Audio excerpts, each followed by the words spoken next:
जवाब तो देना होगा। मैं आप सभी का स्वागत है। मैं हूं डॉक्टर अवधेश मिश्रा। छत्तीसगढ़ की सियासत में गंगा जल की एंट्री एक बार फिर से हो गई। 2018 में घटित एक घटना के बाद लगातार छत्तीसगढ़ की सियासत में गंगा जल का जिक्र बार बार किया जाता है और आज फिर से एक बार सियासत में इसकी एंट्री के साथ ही बयानबाजियों का जो दौर है लगातार तेज हो चुका है। क्या कुछ सियासी इसके मायने है और क्यों आखिरकार गंगा जल को लेकर इतनी सियासत भड़की हुई है, इन तमाम चीजों पर चर्चा करेंगे। लेकिन उससे पहले देख लीजिए ये खास रिपोर्ट।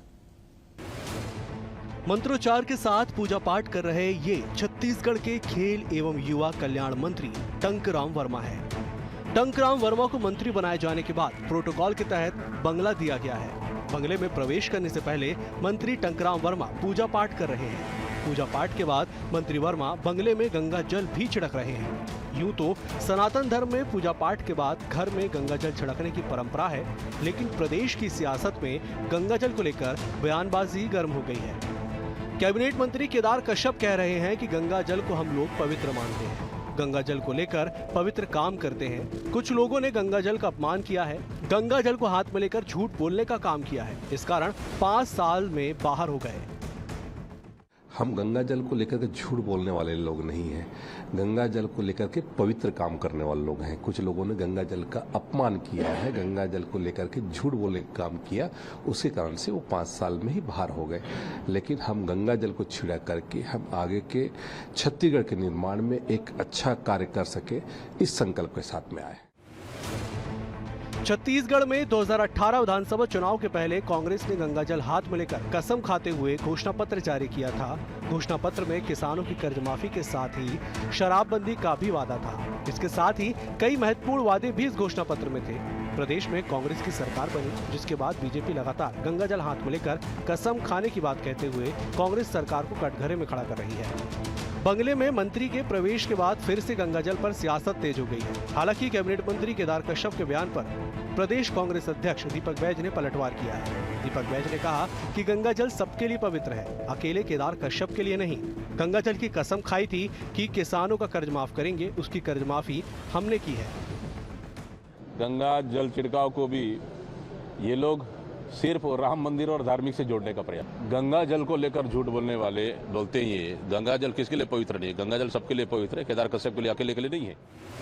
छत्तीसगढ़ में गंगा जल पर सियासत पूर्ववर्ती सरकार के समय से देखने को मिल रही है। कैबिनेट मंत्री के बंगले में शिफ्ट होने के दौरान एक बार फिर गंगा जल को लेकर सियासत हाई हो गई है। अब देखना होगा कि सियासी बयानबाजियों को कितना माइलेज मिलता है। Bureau report, BSTV, Chhattisgarh. तो आपने देखा कि गंगा जल छिड़काव से सियासत कैसी भड़की हुई है। दरअसल 15 नवंबर 2018 वो तिथि है जब कांग्रेस ने अपने घोषणा पत्र को हाथ में लेकर किसानों का कर्जा माफ करने के लिए गंगा जल की कसम खाई थी। RPN सिंह कांग्रेस के मौजूदा बड़े नेता मौजूद थे। इसके अलावा जो है कांग्रेस के तमाम पदाधिकारी उस प्रेस वार्ता में मौजूद थे। और उसके बाद से चली आ रही सियासत 2023 में, मतलब 5 साल बाद भी लगातार जारी रही। इसी विषय पर चर्चा करेंगे। 3 बेहद ही खास मेहमान हमारे साथ जुड़े हुए। पहले मेहमानों का तारुफ आपसे करा देता हूं। बीजेपी की ओर से श्रीचंद सुंदरानी जी है, वरिष्ठ विधायक, पहले विधायक रह चुके हैं, वरिष्ठ नेता है, सदियों से मतलब सालों से पार्टी के रीति नीति को बेहतर तरीके से समझते हैं। सुंदरानी जी, आपका स्वागत है। कांग्रेस की ओर से अजय गंगवानी है, प्रवक्ता है, युवा नेता है, लगातार पार्टी के पक्ष को अपने टेलीविजन चैनलों पर अलग अलग स्थानों पर रखते हैं। अजय जी, आपका स्वागत है। वरिष्ठ राजनीतिक विश्लेषक पत्रकार संजीव गुप्ता भी हमारे साथ है। अविभाजित मध्य प्रदेश से लेकर छत्तीसगढ़ के निर्माण के साथ ही राजनीति की नब्ज करीब से टटोलने और समझने वाले संजीव जी का भी स्वागत है। अजय जी, मेरा पहला सवाल आपसे है कि अगर कोई मंत्री अपने बंगले में प्रवेश के बाद गंगा जल छिड़कता है तो इस पे सियासत में बयानबाजियां क्यों होनी चाहिए? देखिए, बयानबाजी जो हो रही है टंकराम वर्मा जी के गंगा जल उद्घाटन पे नहीं हो रही है। बयानबाजी जो हो रही है वो केदार कश्यप जी के द्वारा जो बयान दिया गया उस पर हो रही है। ये वही केदार कश्यप जी हैं जो परीक्षा फर्जीवाड़ा करते हैं। आज भी छत्तीसगढ़ की जनता नहीं भूली है। अपनी पत्नी की जगह वो अपनी साली को एग्जाम देने भेजते हैं और परीक्षा फर्जीवाड़ा में सीधा सम्मिलित होते हैं। देखिए, महत्वपूर्ण यह है कि हमारा घोषणा पत्र का प्रत्येक वादा हमारा कमिटमेंट है। जैसा होती है, आपने डिबेट की शुरुआत में जो रेफरेंस दिया, RPN सिंह थे, शायद अभी वरिष्ठ पत्रकार है, मुझे पूरी उम्मीद थे कि जो प्रेस कॉन्फ्रेंस कांग्रेस पार्टी द्वारा ली गई, उसमें शायद आप भी मौजूद रहेंगे, मैं व्यक्तिगत रूप से उस प्रेस कॉन्फ्रेंस था। हमने गंगा जल का वादा खा के कर्ज माफी की बात की, हमने 7 दिनों में कर्ज माफी की बात की थी अवधेश जी। हमने 1-2 दिन नहीं बल्कि सरकार बनते ही 2 घंटे के अंदर 20 लाख किसानों की 10,000 करोड़ रुपए की ऋण माफी की। ये हमारा कमिटमेंट है। न केवल कर्ज माफी की बात करूं, 2500 का वादा किया, केंद्र सरकार का डंगा डालने के बाद 2640, 2660। ये किसान हमारे लिए सबसे महत्वपूर्ण है। 70 से 80% जनसंख्या किसानी काज जुड़ी है। ये वही भारतीय जनता पार्टी है 2003 में 270 बोनस का वादा नहीं दिया, 2008 300 बोनस का वादा नहीं दिया, 2013 2100 समर्थन मूल्य 300 बोनस, कुल 2400 का वादा करने के बाद अब देने की बारी तो 1470। ये महत्वपूर्ण अंतर है कि कभी गाय और गोबर के नाम पे, कभी प्रभु श्री राम के नाम पे, कभी धर्म के नाम पर, अभी गंगा जल का नाम लेके सिर्फ और सिर्फ राजनीतिक फायदा उठाने का प्रयास है, जो आपत्तिजनक है। आप क्या आदिवासी को जर्सी गाय दी है? नहीं दिया आपने। ठीक है सरकारी नौकरी देने की अजय बात जी, की। मैं लौटूंगा। ठीक है अजय जी, पहला ही सवाल है, पूरा सब्जेक्ट आप एक ही बार में बता देंगे, फिर आगे क्या बोलेंगे। मैं सुंदरानी जी का रुख कर लेता। सुंदरानी जी, क्यों छत्तीसगढ़ के सियासत में गंगा जल का जिक्र बार बार किया जाता है, जबकि शास्त्रों में लिखा हुआ है कि गंगा जल के इस्तेमाल से वास्तु दोष हमेशा के लिए ठीक हो जाता है। घरों में अगर छिड़काव किया जाए तो स्थायी तौर पे वास्तु दोष का समापन हो जाता है, सभी पापों को नष्ट कर दिया जाता है। गंगा जल की अपनी महत्व है भारत देश में, उसके बाद इस पर सियासत क्यों इतनी तेजी से? देखिए, निश्चित रूप से गंगा जल पे सियासत नहीं होनी चाहिए। मैं उस हिंदू परिवार से आता हूं जहां गंगा जल का उपयोग हर चीज में होता है। हम पूजा में बैठते हैं तो गंगा जल का उपयोग होता है, घर में वास्तु दोष होता है तो गंगा जल का छिड़काव होता है, कहीं से हम स्नान, कहीं से शमशान से आते हैं तो हम गंगा जल को छिड़कते हैं अपने ऊपर। परिवारों की ये परंपरा रही है। हम घर का उद्घाटन करते हैं, कोई पूजा करते हैं, बिजनेस को कोई प्रारंभ करते हैं, किसी कार्यालय का उद्घाटन करते हैं, उसमें गंगा जल का उपयोग होता है। मती तो मारी गई कांग्रेस पार्टी की, जो राजनीति गंगा जल के आधार पर शुरू की। 2018 में गंगा जल की टोकन खा के किसानों के कर्जे माफी की बात, इन्होंने उस वादे को पूरा किया होगा, उसमें विवाद में नहीं जाना चाहता। लेकिन किसी राजनीतिक दल को हिंदुस्तान के इतिहास में मुझे दूसरा कोई उदाहरण बता दीजिए छत्तीसगढ़ के बाद, जो किसी राजनीतिक पार्टी ने गंगा जल लेकर शपथ ग्रहण किया हो कि हम इस वादे को पूरे करेंगे, ऐसा शपथ खाई हो। ऐसा किसी राजनीतिक दल ने पूरे भारतवर्ष में किसी भी राज्य के चुनाव में नहीं किया। ये काम कांग्रेस पार्टी ने किया।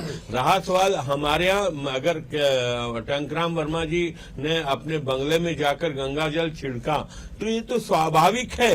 ये मती मारी गई कांग्रेस पार्टी की, और ये अपने आप को हिंदू मानते कहाँ हैं? ये भगवान राम का भव्य मंदिर जिसमें पूरा देश जश्न मना रहा है, और कांग्रेस पार्टी के नेता खड़गे जी, सोनिया जी, प्रियंका जी, राहुल जी उस निमंत्रण को अस्वीकार कर देते हैं। प्रभु राम ने उनको बुलाया है, प्रभु राम के बुलावे पे भी वो राजनीति कर रहे हैं। उनको राम मंदिर से कोई लेना देना नहीं, सिर्फ एक बात का भय इनको सताता है कि हम राम मंदिर चले जाएंगे, लोकार्पण में चले जाएंगे तो कहीं हमारा अल्पसंख्यक वोट न खिसक जाए।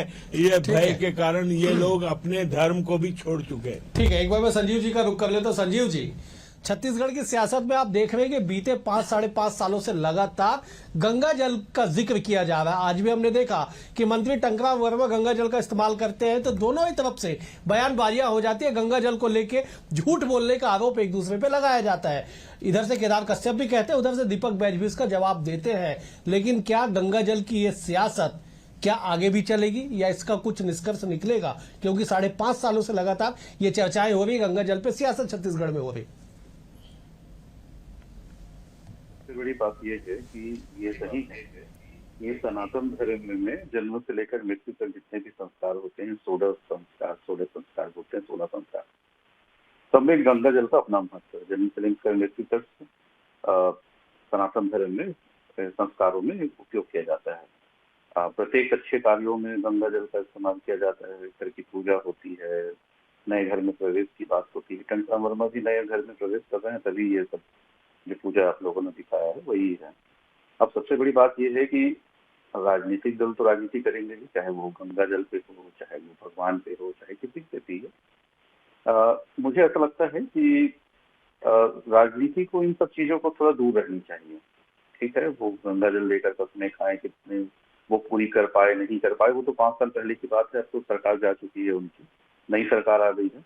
तो मुझे ऐसा लगता है कि राजनीतिक दलों को जो सेंसिटिव मुद्दे रहते हैं, जैसे धर्म को लेकर और बाकी सब चीजों को लेकर, उनसे दूर रहनी चाहिए। और राजनीति का एकमात्र जो जो भी पार्टी आती है उसका एकमात्र कारण उनका जो जनता है वो अपनी विकास को लेकर और भी दूसरी चीजों को ध्यान में न रखकर अगर वो विकास को ध्यान में रखें कि कितना वो विकास करना चाहते हैं इस प्रदेश का, इस देश का, कितना वो बेहतर जिंदगी देना चाहते हैं यहाँ के लोगों को, अगर इस पे वो अपने ध्यान केंद्रित करें तो ज्यादा बेहतर होगा। बाकी तो बयानबाजी तो चलती रहेगी, ये राजनीति में तो ये सब चलता रहता है। जी अजय, कि बयानबाजियां तो चलते रहेगा। अजय जी, आपने एक जिक्र किया केदार कश्यप के एक व्यक्तिगत मामले को लेके, अगर आपको याद होगा वो लगभग कौन से सन का खुलासा था, और दूसरी बड़ी बात कि 18 से लेके 23 तक आपकी सरकार थी, क्या कुछ उस पर जांच होकर कुछ निष्कर्ष निकल पाया या केवल राजनीतिक बयानबाजियां होगी उस पर? देखिए 2 से 3 चीजें हैं जो बड़ी। देखिए एक छोटा सा मामले का आपने उल्लेख किया तो मैं भी एक मामले का उल्लेख कर दूं। सबसे बड़ा जो झीरम घटना जिसमें हमने 30 से ज्यादा नेताओं को खोया, हम उसकी जांच का प्रयास करते हैं। तत्कालीन नेता प्रतिपक्ष धर्मलाल कौशिक, जिनका दायित्व था कि कोई घोटाला, कमीशनखोरी, भ्रष्टाचार हो रहा है या राजनीतिक सुपारी किलिंग हो रही है तो उसमें मदद करें। आज वो किसके इशारे पर जाके हाईकोर्ट में पीआई लगा के रोकने की जांच को बाधित करने का प्रयास करते हैं। ये एकलौता झीरम का मामला नहीं है, 36 करोड़ का नान घोटाला होता है, 21 लाख फर्जी राशन कार्ड, उसकी जांच को बाधित करने का। लेकिन देखिए मैं मुद्दे पे बात करूं, आज की जो डिबेट उस पर चर्चा करना ज्यादा महत्वपूर्ण मानता हूं। मेरे मित्र सुंदरानी जी ने एक बात कही कि भैया ऐसा देश के इतिहास में पहली बार क्यों आवश्यकता पड़ी गंगा जल। अजय जी, जब आपका मन किया तब आप 2 अलग विषय लाके इस विषय में डाल दिए, उसके बाद आप कहते हैं कि मैं मुद्दे पे बात करूंगा। देखिए अजय जी, ये घोटाला का कोई जिक्र ही नहीं था, ना सुंदरानी जी ने कहा, ना संजीव जी ने कहा। आपने 2 बात उठाई कि झीरम घाटी के सबूत तो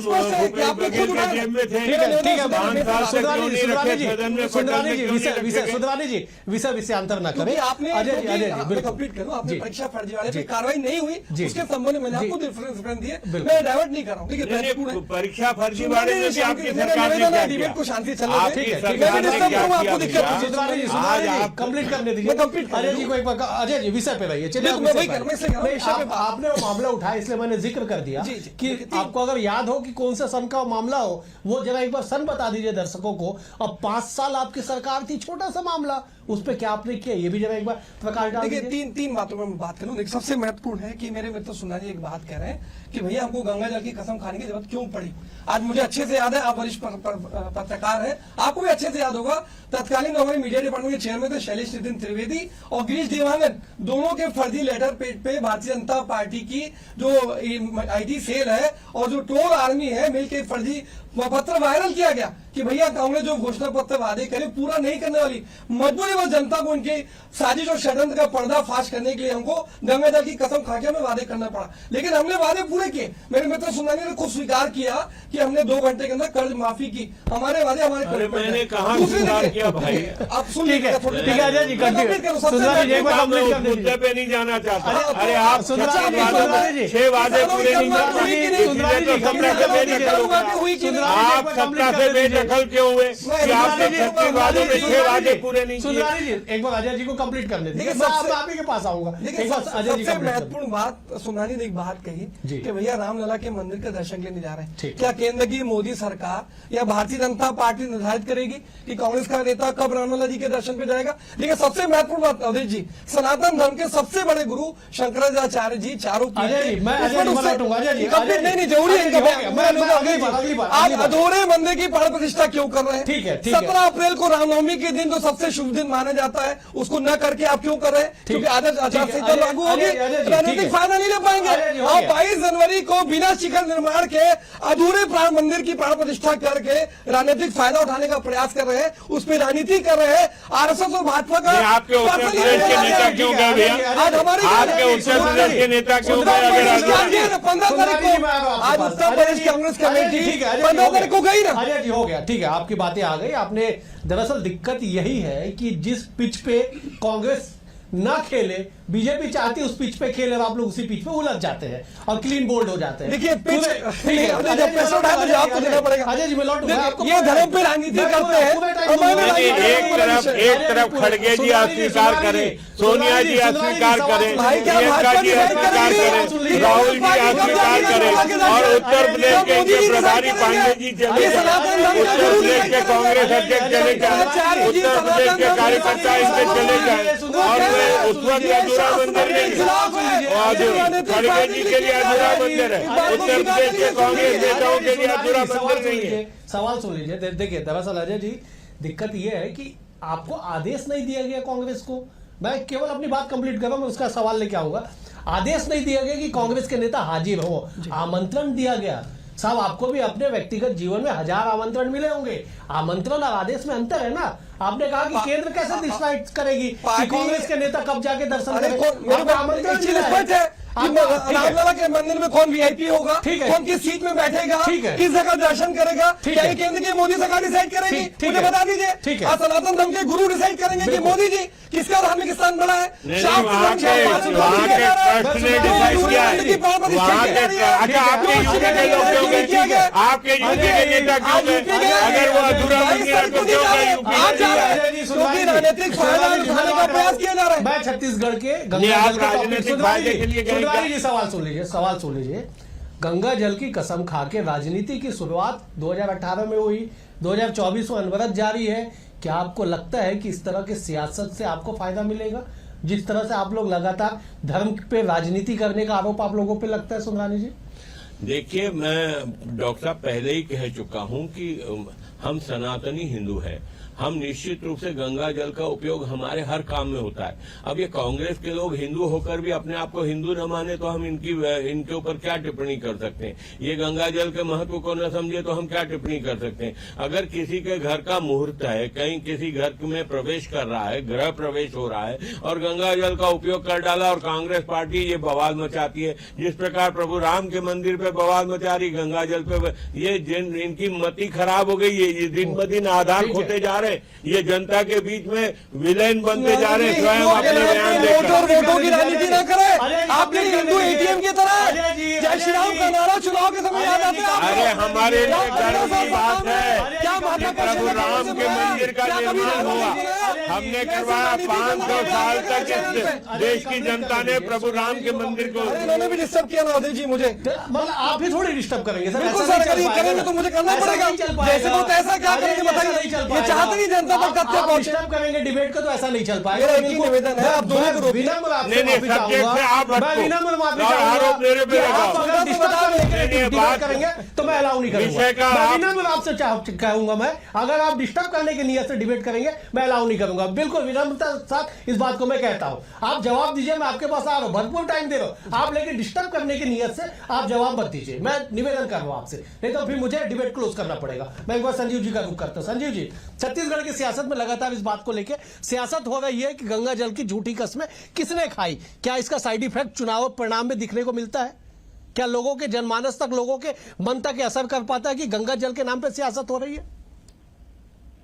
देखिए, ये जो सारी चीजें हैं, धर्म हो, गंगा जल हो, और भी जो चीजें हैं जिससे जो जन भावनाओं के साथ जुड़ी होती है, तो निश्चित तौर पे कहीं न कहीं ये सारी चीजें जो है वो मतदाताओं के मन में तो आता ही है। ये सही बात है। आप देख लीजिए, इससे पहले भी मुझे ऐसा लगता है कि ये पहली बार 2023 में ये पहला चुनाव था जिसमें धर्म भी आया था। इतने 23-24 साल तक लगातार मैं देख रहा हूँ, जितने भी चुनाव हुए हैं उसमें जाति और धर्म को लेकर कोई कभी भी ये मुद्दा नहीं बना। लेकिन 2023 का जो विधानसभा का चुनाव हुआ, जो अभी जो चुनाव हुआ है, उसमें वो धर्म का भी मुद्दा रहा और धर्म के मुद्दे के आधार पर कुछ पॉकेट्स में कुछ सीटों पे चुनाव लड़े गए और उसका फायदा भारतीय जनता पार्टी को बिना भी आप देख ही रहे हैं। चाहे वो 2-3 सीटें हैं, चाहे वो साझा सीट हो, चाहे वो कमलदा की सीट हो, तो ये सारी चीजें रही और उसका असर कुछ अन्य सीटों पर भी पड़ा। तो इस तरह की जो चीजें होती हैं, चाहे वो धर्म को लेकर हो या और भी जो है जाति को लेकर, तो राजनीति होती ही रही है यहाँ पे देश में। अलग अलग राज्यों में बिल्कुल सही, केवल जाति के नाम पे बड़ी बड़ी पार्टियां बनी और सरकार गिरे और सरकार बने। तो मुझे ऐसा लगता है कि ये जो सारी चीजें हैं जो जन भावनाओं के साथ जुड़ी होती है, उसका असर निश्चित तौर पर होता है। बिल्कुल बिल्कुल आपने सही कहा कि देखिए, जो लोगों से, भावनाओं से जुड़ी हुई जो सब्जेक्ट है, जो विषय है, उसका असर होता है और मतदान पे भी इसका प्रभाव पड़ता है। अजय जी, मैं सवाल के साथ आपके पास लौट रहा हूं कि क्या गंगा जल के नाम पे सियासत होनी चाहिए? और आपने जो कहा कि बीजेपी के आईटी सेल ने एक फर्जी लेटर पैड जारी किया जिसमें गिरीश देवांगन, शैलेश नितिन त्रिवेदी का जिक्र आपने किया कि उनको काउंटर करने के लिए आपने गंगा जल की कस्में खाई। लेकिन क्या सुंदरानी जी ने जो पहले सवाल में जो एक सवाल उठाया कि देश देश भर के इतिहास में एक ऐसा वाक्य बता दीजिए कि राजनीतिक कस्मे वादे के लिए गंगा जल का इस्तेमाल किया गया हो, इस पर जवाब दे दीजिए। देखिए महत्वपूर्ण है अवधेश जी, मैं स्पष्ट कह रहा हूँ, कांग्रेस पार्टी और भाजपा की मूल विचारधारा का अंतर महसूस करिए। कांग्रेस पार्टी के लिए प्रभु श्री राम धर्म और आस्था का विषय है, लोगों की भावनाओं का सम्मान है, उस पर राजनीति करना कांग्रेस पार्टी कभी उचित नहीं मानती। आज देखिए 1986 में हमने खुलाया, हमने शिलान्यास किया, फिर श्री राम देखिए, दो चीजें देखिए, आप श्री राम की तैयारी करके आए तो मैं उस पर नहीं पूछूंगा ना सवाल, आप गंगा जल पर जवाब दीजिए। गंगा जल पर राजनीति करने की राम पे ही बात कर लेते हैं, प्रभु राम पे ही बात कर लेते हैं। आप अपने बारे में बोलेगा अजय जी, आप ठीक है, आप तैयारी किसी पे करके आए, सवाल में जवाब दीजिए। मैं गंगा जल पूछ रहा हूँ, आप श्री राम बताते, मैं आपसे परीक्षा पूछता हूँ, आप जीवन का जिक्र करते हैं, आप इसे पे जवाब दीजिए ना। अवधेश जी, आप क्या स्थापित करना चाहते हैं, खुद बेहतर जानते हैं, उसमें नहीं रहना चाह रहा। देखिए महत्वपूर्ण यह है कि गंगा जल, गाय गोबर, प्रभु श्री राम ये अलग मानते हैं, क्या धर्म से जुड़े नहीं मानते आप? अभी देखिए सनातन धर्म में मेरे मित्र गंगा जल की बात कह रहे हैं ना, गंगा जल इनके लिए भी पवित्र, हमारे लिए पवित्र है। किसी शुभ कार्य के लिए गंगा जल का प्रयोग करना किसी प्रकार से उचित है? आपके लिए पवित्र होता तो शायद ये आज विषय नहीं बनता कंप्लीट करने दीजिए। देखिए विषय मैंने स्पष्ट उससे कहा, ये विषय क्यों बन रहा है, सुल्तानी जी इस बात को स्वीकार करिए कि विषय क्यों बन रहा है, क्योंकि गंगा जल पे नाम की राजनीति आपके केदार कश्यप के बयान में दिख रही है, हमारे उस पर नहीं हो रहे, हम राजनीति नहीं कर रहे। आप लोकसभा चुनाव में जानबूझकर कभी राम के नाम पे, कभी गाय गोबर के नाम पे, कभी गंगा जल के नाम पे, हिंदू तो आपके लिए नोटों और वोटों का एटीएम है, जय श्री राम का नारा आप देते रहते, 15 साल सभा में रहे, क्या कभी माता? अच्छा, आप लोगों को क्यों दिक्कत है जय श्री राम की? आपको क्यों दिक्कत है? आपको गाय से क्यों दिक्कत है? गाय हमारी माता है, हम गाय को माता मानते हैं, आपको क्या दिक्कत है? आपको क्या दिक्कत है? अगर प्रभु राम का मंदिर हम सवाल सुन लीजिए सुंदरानी जी, ठीक है, सवाल सुन लीजिए। आप दोनों आप इतना उत्तेजित हो रहे, कैसे काम चलेगा? मुद्दों पे जवाब दीजिए। क्या छत्तीसगढ़ में इस तरह की सियासत पे, धर्म के नाम पे सियासत, गंगा जल के नाम पे सियासत, गंगा जल के नाम पे सियासत का राजनीतिक नफा नुकसान क्या आप लोग आकलन नहीं करते सुंदरानी जी? देखिए डॉक्टर अवधेश जी, हम लोग नफे नुकसान की बात नहीं करते, हम अपने एजेंडे पे काम करते हैं, हम अपने उसूलों पे काम करते हैं। हम अपने धर्म की बात है तो निश्चित रूप से गंगा जल का हम उपयोग करेंगे। गंगा जल का उपयोग करने पे भी कांग्रेस पार्टी रोक लगाएगी क्या? अगर रोकना है तो अपने आप को रोक ले। मैं माफी चाह रहा हूँ, बयान से मैं सहमत नहीं हूँ। नहीं, मैं गंगा जल के यूज से आपत्ति नहीं है, किस बात को बात कर रहे हैं? गंगा जल का छिड़काव, अगर हम अपने घर में गंगा जल का छिड़काव करें और इससे भी कांग्रेस पार्टी को आपत्ति होगी, हम करेंगे। हम गंगा जल का छिड़काव, हर हमारा कार्यकर्ता, सनातनी कार्यकर्ता गंगा जल को बयानबाजी करा, उसका विरोध है। पवित्र गंगा जल का हम विरोध, आप करिए ना विरोध, हम करते रहिए। आप प्रभु राम का विरोध करें, आप गंगा जल का विरोध करें, आप करते रहिए, हम गंगा जल का उपयोग करेंगे। सुंदरानी जी, गंगा जल का विशुद्ध सवाल है, आप क्यों बार बार अपने मूल एजेंडा में बहुत जाते हैं, आ जाते हैं धर्म पे, राजनीति पे, राम पे आ जाते हैं। नहीं, राम पे मैं संजीव जी के पास जाऊंगा, क्लोज करूंगा। संजीव जी 20 सेकंड में मैं आपसे जवाब चाहूंगा, मुझे जल्दी क्लोज करना पड़ेगा। क्या गंगा जल के नाम पे शुरू हुई 2018 में सियासत आगे भी आपको ऐसा लगता है कि चलती रहेगी या इसका पटाक्षेप हो जाएगा?